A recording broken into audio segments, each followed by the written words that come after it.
supaya bisa ada value itu memang harus memiliki karakter yang kuat. Tujuan melukis itu kan kita kan seneng-seneng, menikmati gitu, karena kita seneng, happy. Nah, itu yang terpenting itu dulu, seneng dan happy.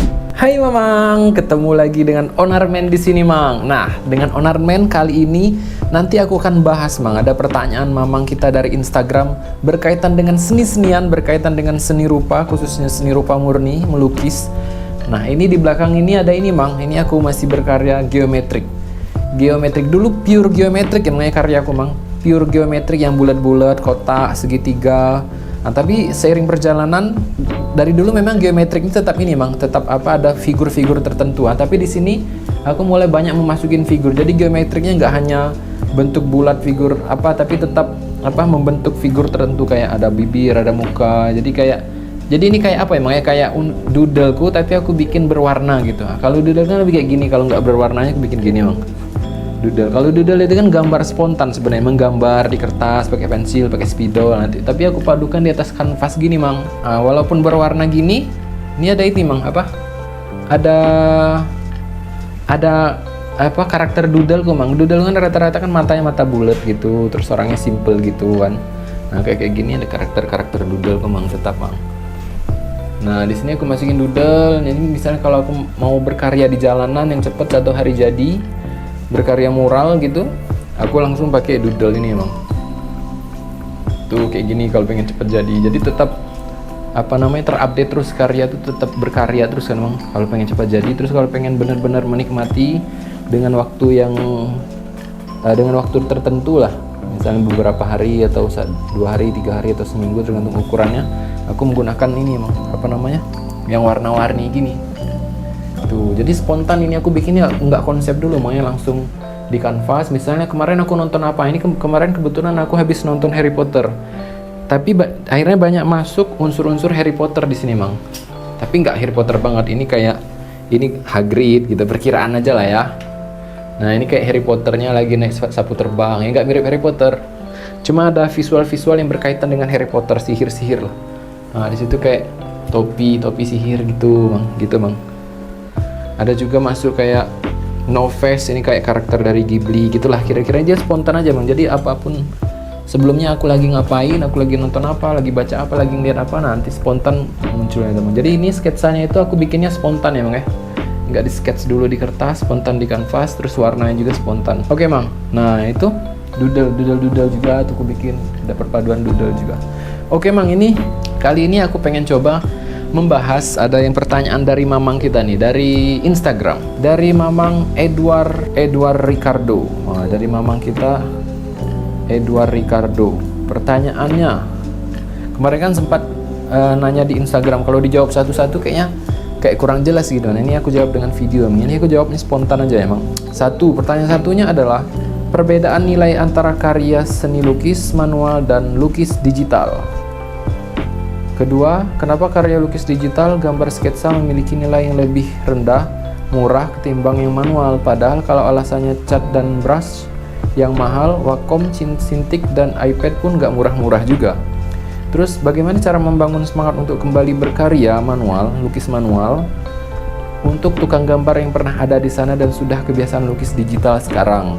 Terus, yang keempat, karya lukis ukuran terkecil dan terbesar yang pernah Mas Onar buat. Oke. Terus 5, pernahkah Mas Onar bikin karya lukis digital? Kalau pernah, berapakah harga termahal yang pernah terjual? Sejauh ini itu dulu, nanti kalau ada tak tambah lagi. Jadi kalau memang ada pertanyaan, insya Allah kalau aku ada waktu aku jawab, Mang, ya. Oke, kita jawab satu-satu ya, Mang, ya. Kita jawab perbedaan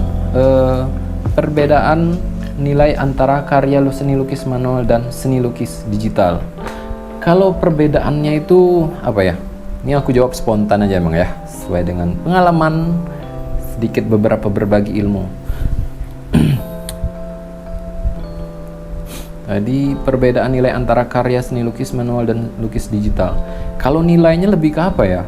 Kalau seni lukis manual itu, kalau untuk dijadikan investasi jangka panjang itu lebih memungkinkan, dan juga kan kalau lukis manual itu seni murni lah ya. Seni murni itu kan ekspresi diri, seni itu kan ekspresi diri, murni itu ekspresi diri yang bukan pesanan, yang benar ekspresi keindahan. Jadi yang kita nikmati itu hanya keindahan gitu lah. Seni murni itu soal hanya estetika, keindahan aja itu, Mang, ya. Ya, jadi seni murni, makanya seni murni itu ekspresi seorang seniman, bebas dia mengekspresikan apa. Nah, kalau seni lukis itu, yang manual itu lebih untuk jadi investasi, untuk bisa dinikmati jangka panjang itu memang lebih ini sih kalau nilai seni lukis manual. Tapi untuk seni lukis digital juga bernilai juga, nggak kalah bernilai, karena kalau digital itu kita bisa kolaborasi dengan brand, kita bisa kolaborasi dengan institusi tertentu gitu, Mang. Nah, kalau aku lebih milihnya, kalau menurut aku nilai yang manual itu kayak lebih tinggi sih, karena ya digital dengan manual kan pasti orang kalau buatan tangan itu kan lebih nilai estetikanya lebih tinggi, orang lebih wah ini buatan manusia, ini tangan manusia loh, itu gitu emang ya. Nah, kalau perbedaannya lebih ke ini sih, lebih manual tuh lebih tinggi kalau untuk manual. Nah, biasanya kalau orang sudah bisa manual, dia akan mengaplikasikan ke yang lain. Karakter misalnya lukisan ini aku juga pernah bikin digital, juga pernah gitu, Mang. Jadi karakter yang kita biasa bikin lukis manual itu kita bisa bikin digital juga. Cuma kalau yang manual itu kayak investasi jangka panjang itu mungkin bisa nanti bisa dimasukkan museum, bisa dipajang di ruang kolektor, itu lebih memungkinkan lah. Tapi kalau untuk digital itu bisa untuk kolaborasi. Nah, kalau aku perbedaan nilainya ya lebih manual ya, lebih itu karena ini kan buatan tangan manusia.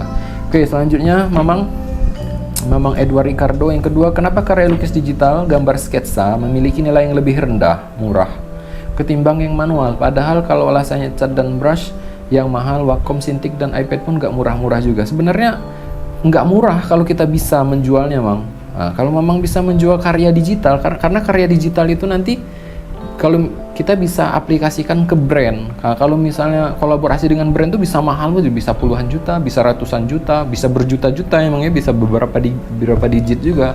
Tergantung Mamang. Yang penting tuh satu, Mamang harus punya value atau bisa karakter, karena karakter yang kuat, style yang kuat itu akan memiliki value, karena value itu lebih penting daripada harga, Mang ya. Nah, kalau misalnya kalau sudah value-nya tinggi, harganya juga akan ikut tinggi juga, Mang. Nah, supaya bisa ada value itu Mamang harus memiliki karakter yang kuat. Setelah memiliki karakter yang kuat, karya sudah banyak, jadi portofolio karya itu sudah lumayan banyak juga, Mang. Tuh, yang penting itu berkarakter itu, Mang.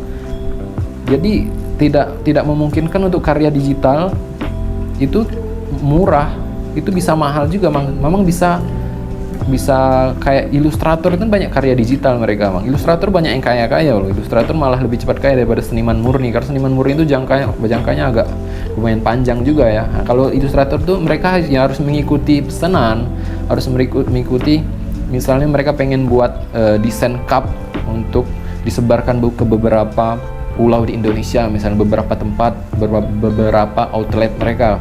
Jadi sesuai perjanjian aja, nanti itu ini digunakan untuk apa, terus kita ngasihnya berapa, atau per desain, ataukah nanti per desain juga kita mendapatkan fee setiap penjualan, nanti tergantung penjualan juga, Mang. Jadi ilustrator, jadi kan ibaratnya kalau kayak pakai Wacom, pakai iPad itu kan jadi nanti ujung-ujungnya ilustrator banyak yang kaya, Mang. Banyak juga jadi seniman murni, bikin digital juga. Jadi nggak kalah, tinggal kita aja bisa. Kalau Mamang pengen lebih mempelajari lebih dalam lagi, Mamang Edward Ricardo bisa ikut kelas ilustrasi. Caranya jadi Instagram, di internet banyak kelas ilustrasi di Indonesia, banyak. Bisa menjual sampai ke luar negeri. Jadi itu kalau ilustrator digital itu lebih dominan kita kerjasama. Kita bisa jadi ilustrator buku anak, ilustrator ya macam-macam sih. Nanti kita kerjasama dengan brand, bisa kerjasama dengan brand mobil, kerjasama dengan apa gitu, Mang.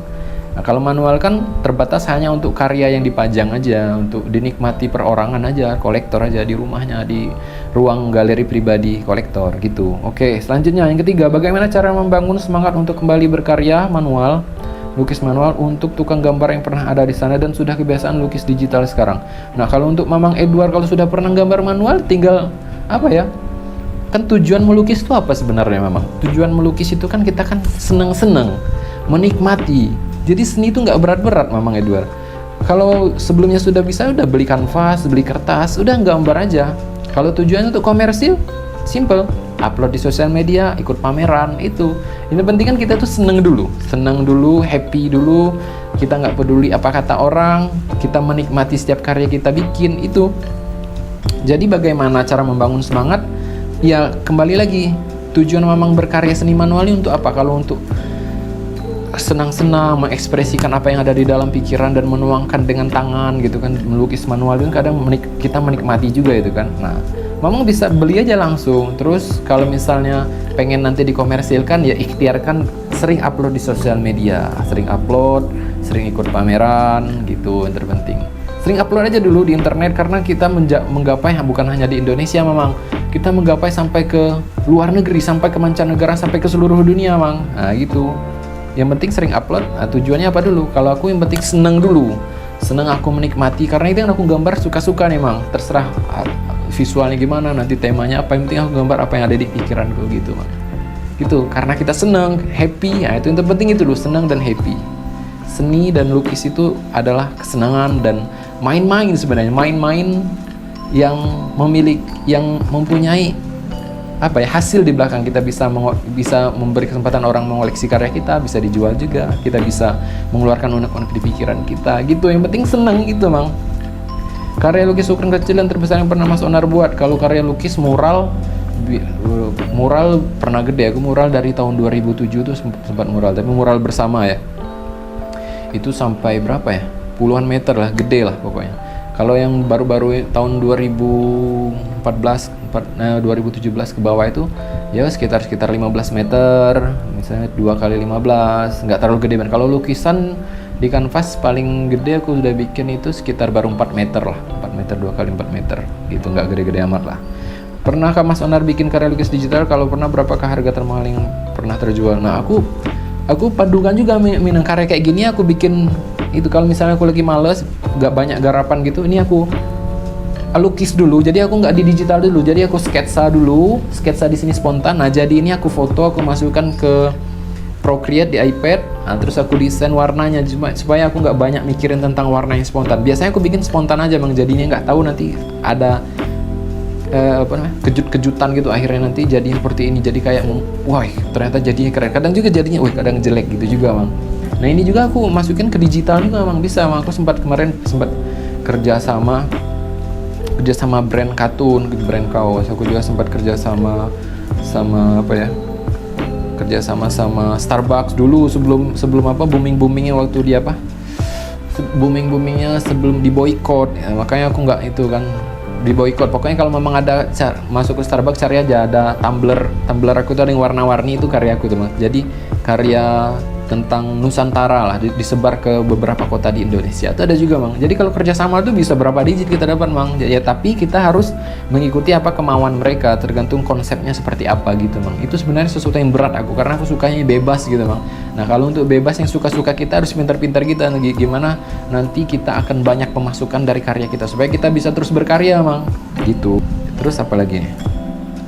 Nah itu aja. Kalau untuk harga lukisan, saya boleh tahu kan mas range harga lukisan Mas Onar di Onar Bermano dan di Onar Impasto? Untuk range harga bisa langsung tanya ke admin, ada di link di bio ya. Kalau untuk range harga aku seperti itu. Kalau range harga yang kecil-kecil aja ukuran A4 itu sekitar 2,5 juta, 3 juta, 4 juta, sekitar itulah ya. Kalau untuk digital, kalau untuk harga digital itu tergantung kesepakatan, dia pakainya apa aja. Nanti kita kalau dunia ilustrasi ini kan masuk Illustrator. Kalau masuk ke digital, ilustrasi tergantung kesepakatan, ini nanti digunakannya untuk apa aja mang. Nanti kita dapat fee-nya berapa. Pokoknya lumayan sih kalau itu Illustrator. Cuma walaupun lumayan, aku kurang bebas gitu. Aku suka bebas yang melukis gini. Terus aku juga suka ngedoodle juga. Doodle kan langsung 1 hari jadi. Ini juga bisa mural. Aku rencana insya Allah semoga bisa keliling Indonesia untuk bikin mural di seluruh Indonesia. Itu memang ya Edward Ricardo. Semoga membantu jawaban ini, semoga bermanfaat ya. Itu tadi jawabannya. Terima kasih, sampai jumpa di konten selanjutnya mamang.